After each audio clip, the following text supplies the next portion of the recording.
Ya, assalamualaikum warahmatullahi wabarakatuh. Waalaikumsalam. Masih masih panas ya? Masih panas nih Ya, orang. panas. Ini bikinnya siang jam berapa nih om? Sekitar jam 2 Jam 2 libur siang. Jadi masih bersama kita ya di channel Detik Detik Production.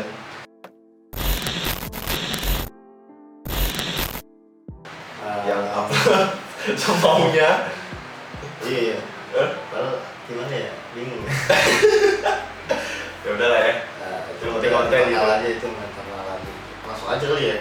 Ya langsung aja lah. Lagi juga beritanya juga udah pada tahu lah. Kita tahu ya. Jadi kasus si penganiayaan MDS ya. Udah kita kasih Madrasah. kita kasih inisial aja. Jadi si MDS ini kasusnya itu jadi bercabang Betul. ya. Jadi kemana-mana tuh. Jadi ada sampai talk sama si A, si B, si C. Nah di sini gua sama Arya mau coba untuk mencoba satu persatu. Ini Tapi sebagai dari kemampuan kita aja. kacamata orang awam lah ya. Jadi ini sumbernya dari Instagram ya gitu ya. Ya dari Instagram. Dari Instagram gue coba buat mau ngebawain berita tentang si korban dan si pelaku ya. Sungguh meresahkan juga sih ya. Meresahkan lah. Ya. Nih kita bacainnya tuh nggak yang ini ya, maksudnya beritanya itu kita bacainnya nggak usah yang dari titik awalnya gitu ya om ya. Enggak lah ya, karena juga kan udah pada tahu juga, udah rame juga di sosmed segala macam ya kan. Ini kita yang menurut kita tuh beritanya tuh konyol, terus apa namanya, cabang-cabangnya ya, jadinya tuh semenjak kasus ini keangkat gitu kan, ini tuh jadi kemana-mana gitu. Itu aja sih, bukan yang kita bacain itu berita itu bukan yang benar-benar dari awal gitu, dari kronologis si MDS ini. Karena kan semuanya udah pada paham. Ya udah pada paham lah, kita juga udah pada tahu, netizen juga pasti. Nah ini menurut kita nih aneh nih, agak absurd ya. Jadi gue bacain aja ya langsung. Jadi tersangka MDS melakukan selebrasi Cristiano Ronaldo usai penganiayaan korban D. Goblok. Lu pikir itu bola, lu selebrasi itu kepala kak. Aduh. Selebrasi gimana? Itu harus direkonstruksi ya. Ya habis direkonstruksi juga kan kemarin kan. Dan itu menurut gue juga kok lucu sih jadinya sih. Jadi lucu. Iya jadi lucu. Cuman lucunya bukan karena si MDS ini habis menganiaya korban terus Bukan selebrasi karena ya. bukan karena kasusnya. Bukan karena kasus ya. Pelakon dianya. Ya tolol. Goblok. Apalagi kan yang gua tahu abis dia nganiaya itu kan dia ngomong ke si korban itu kayak laporin aja, gua nggak takut gitu kan. Iya, gue juga liat videonya Ya kan? Jadi kayak kesana nantang banget. Nantang banget. Sekarang bocorin. Oh. Sekarang lu bisa apa di dalam? Iya. Sekarang dengan tanam tempe. Nanti kita ini juga tuh, nanti kita bawain juga beritanya. Itu termasuk cabang lah ya, cabangnya lah ya. Iya, cuman yang gue pikirin tuh kenapa ada di kepala dia Cristiano apa ya? Ini gue bingung jadinya deh. Ya mungkin karena selebrasi pemain sepak bola yang Terkenal itu ya. CR doang dong, dengan gaya Jadi dia mengikutin selebrasi siapa lagi dong? Ini gue bacain dulu ya beritanya. Jadi tersangka MDS melakukan selebrasi ala pesepak bola Cristiano Ronaldo setelah menganiaya korban B di Pesanggerahan, Jakarta Selatan. Hal tersebut terungkap berdasarkan rekonstruksi yang diperagakan Mario di lokasi kejadian di perumahan Green Pramuka Residence. Iya, Urjani Pesanggerahan, Jakarta Selatan. Adegan selanjutnya itu tersangka MDS memutar badan. Jadi, lu bisa praktekin nggak sih? Nggak usah ya? Gak usah lah, nanti kita tampilin aja videonya lah ya. Oke, boleh. Ya. Iya. Jadi tersangka MDS memutar badan korban dan melakukan selebrasi ala Cristiano Ronaldo. Soal tidak puas, gila lu, itu orang udah sekarang tuh masih belum puas, gila gimana hati nurani lu langsung. Umur masih muda gitu loh. Lu masih bisa have fun, senang sama temen ya. Karena dia merasa tidak puas, jadi si MDS ini kembali ke bagian kepala korban yang sudah terkapar dan memukulnya menggunakan tangan kanan. Jadi bisa dipukul tuh tangan kepalanya tuh pakai tangan kanan. Dan Itu posisi si korban ini udah sekarat ya? Udah nggak bisa ngapa-ngapain. Nggak bisa ngapain? Nggak bisa ngapa-ngapain, udah bisa ngapa. Pokoknya udah terkapar. Orang kaya bertika ya. Iya, kalau kata orang kasino itu ya belum tentu uang bapak lu halal. Memang begitu anak orang kaya, lagunya suka tengil. Kayak duit bapaknya halal aja. Buktinya? Akhirnya terbukti. Memang Akhirnya terbukti. yang lucunya lagi ya Om ya, yang gua baca-baca juga. Jadi image untuk orang-orang yang punya Rubicon tuh jadi jelek dong. Karena dia ini bukan gua bilang kalau semua yang punya Rubicon itu hasil duitnya kayak dia ya, cuman image-nya jadi jelek. Ya ini sih dari ke pola pikirnya netizen juga. Iya. Nggak bisa pukul rata juga sih. Tapi poinnya gini, ya kalau misalnya ada temen, ya lu berhak nanya sih, wah lu Rubicon misalnya gitu, enggak apapun itu lo ngomong. Nanya aja dulu kalau misalnya dia nggak kerja, tanyain aja kerjaan bapaknya, kerjaan bapak lu apa, pejabat atau pengusaha gitu. Kalau pengusaha ya keren, kalau pejabat langsung aja tembak, bapak lu korupsi nggak? Karena kan yang udah kan kejadiannya kayak gitu. Iya. Kan? Pejabat Nggak semua. Hah? Nggak semua. oh nggak semua, oknum lah ya. Oknum lah, kita nyebutnya oknum. Bentar aja kita digedor ya.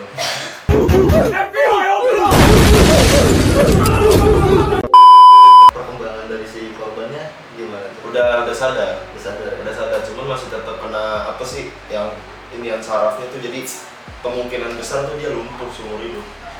Ya, nggak Kemungkinan bisa, terbesar. iya nggak bisa sembuh total sih. Iya. Terus apa lagi Om? Nah ini kita lanjut ya, tadi kan udah apa ya, berita pertama ya tentang selebrasi lah, itu tolol banget sih menurut gue. Jadi kita berita kedua ini Polda Metro tidak hadirkan AG. Oh jadi si ininya ya, si perempuannya ya, Ya si ceweknya ini. dalam rekonstruksi karena masih di bawah umur ya. Terus kenapa gitu? Terus kenapa? Karena kan di TKP kan ada dia juga. Kan diamnya dia justru kan katanya kan, yang bikin. Maksudnya yang ini ya, yang bikin suatu kejadian awal mulanya sih dari dia. Iya. Mancing lah ya. Mancing kan katanya kan dia, yang gue dengar beritanya ya, katanya si perempuan ini nih, si AG ini katanya dilecehin sama si korban, Iya. tapi waktu masih punya hubungan. Ya. Ya berarti kan sama-sama mau anjing, bener nggak sih? Ya iyalah. Iya kan? Kecuali kalau emang lu dipaksa. Nah, itu kan jatuhnya memperkosaan kan? Iya, pelecehan juga. Nggak bisa kayak gitu. Ya kalau misalnya sama mau kan berarti kan ada kesepakatan di awal. Ya, Iya kan? Walaupun lu masih di bawah umur nggak dibenarkan juga gitu kan. makanya udah undang-undang bawah umur hapus saja kalau mau. Ya kalau udah kejadian kayak gini mau gimana? Ya memang harus dihapus. Ya kan? Jadi udah nggak ada toleransi lagi buat anak-anak yang ngelakuin kesalahan di bawah umur. Kayak Kenapa misalkan, harus terjadi gitu baru ada tindakan? Iya. Harusnya kan sebelum. apalagi kan setelah ada kasus ini kan yang rame juga kan yang di Bogor tuh, yang kasus pembacokan anak sekolah itu kan juga masih di bawah umur, tangkap aja gitu, nggak usah mikir kayak oh masih di bawah umur kayak harus punya hak anak gitu kan. Iya. Nggak perlu, karena menurut gua ya, menurut pandangan gua gitu, nggak semua penjahat tuh umur tuh udah di atas 17 tahun Ya, untuk zaman sekarang ya. Iya, contohnya udah banyak dan udah kejadian juga gitu di depan maksudnya gini, kita ngeliat berita-berita sekarang tuh kayak udah makin gila sih, Iya, manusia makin gila. udah kayak bukan orang lagi gitu, kayak lu nggak tahu motifnya apa ya, cuma maksudnya ya gue pikirin dulu gitu sebelum bertindak, Mikir panjang ya, panjang lah ini Jangan konsekuensinya apa nih yang mau lo ambil gitu. Kecuali lu udah mikirin konsekuensinya ketika lu melakukan sesuatu yang pengen lo lakuin gitu, gue udah tahu nih resikonya kayak gini dan itu lo ambil ya nggak apa-apa. Tapi kalau misalnya lu nggak tahu dampaknya, sama halnya kayak tadi nih, baru kejadian hari ini, gue cerita sedikit aja, ini tolol sih menurut gue. apa? Jadi ada maling handphone Di depan. tepatnya di dekat Ya di rumah depan, kita. ya dekat rumah kita. Dekat rumah kita. Dia nggak ngecek tuh isi bensin motor tersebut, motor yang dibawa sama si pelaku ya. Jadi pada saat ada orang gitu jalan menggunakan handphone, lagi teleponan gitu, posisinya lagi teleponan, terus diambil tuh, dijamret. Nah dikejar tuh sama warga dan dengan posisi udah kejaran gitu kan. Nah tiba-tiba motornya mati, si pelaku motornya mati dimatiin, dianya kabur gitu. Jadi maksud gue gini, lu dapat handphone tapi kehilangan motor gitu. Ya kan goblok gitu loh. Itu menurut gue kayak anjing, kok bisa sih kayak gitu? Itu kan absurd gitu, kejadian-kejadian tolol.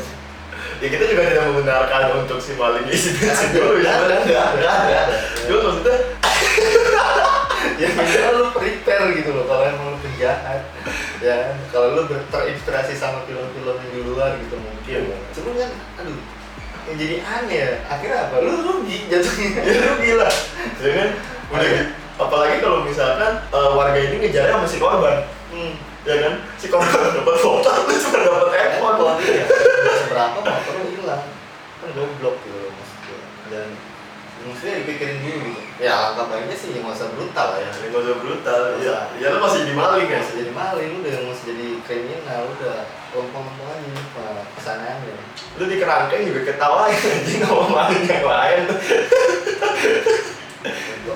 Oke ya, gua lanjut ceritanya ya. Jadi yang tadi balik lagi ke topik, jadi si perempuan yang berinisial AG ini tidak dihadirkan dalam rekonstruksi karena masih di bawah umur. Nah ini penjelasannya gini.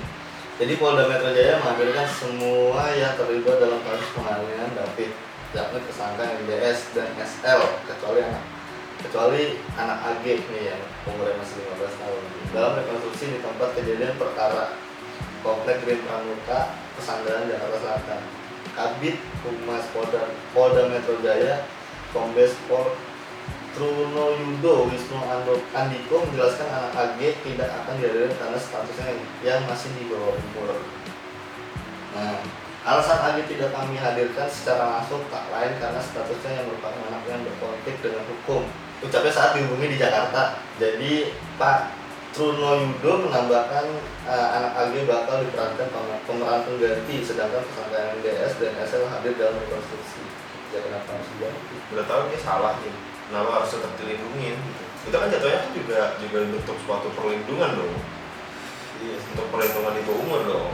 karena ya kalau hukum kita tuh Ya kalau memang salah ya hadirkan. Soalnya kan ya kita nggak tahu ya pemeran penggantinya ini siapa ya kan. Cuman maksudnya soalnya nggak jelasin. Cuman kan maksudnya dia ini kan cuma sebagai pemeran pengganti yang memang di lokasi pun tidak ada dan tidak tahu menahu gitu kan. Iya. Masalahnya dia cuma merekonstruksi apa yang dia dengar gitu dari mungkin dari pihak si korban atau dari pihak si pelaku yang cerita ke dia si anak AG ini nih. Iya. Si perempuan AG ini tuh kayak gini waktu lagi kasusnya ini tuh lagi kayak gini gitu. Ya kan bisa aja gitu kan pihak si yang cerita itu kan ada yang menutupi sesuatu gitu kan. Kenapa nggak langsung dihadirkan aja? Nah ini gila nih. Jadi bercabang ya mana-mana ya. Iya, jadi dari kasus ini itu jadinya bercabang gitu. Untuk AG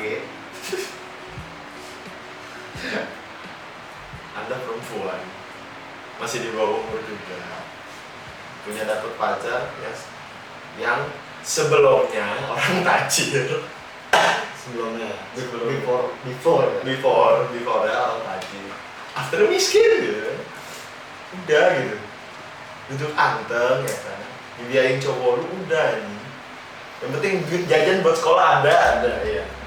ya kan, Uang bulanan lancar. iya lancar, Uang pulsa juga lancar. ya kan, uang skincare ya kan, Nggak ada tuh lo yang ke coffee shop. Hotspot bentar dong. ada itu. Nggak ada. Apalagi ya kan, gue datang ke coffee shop ya kan, dengan ganteng ya kan, buka laptop pesen cuma satu kopi gitu, nggak ada itu, nggak ada.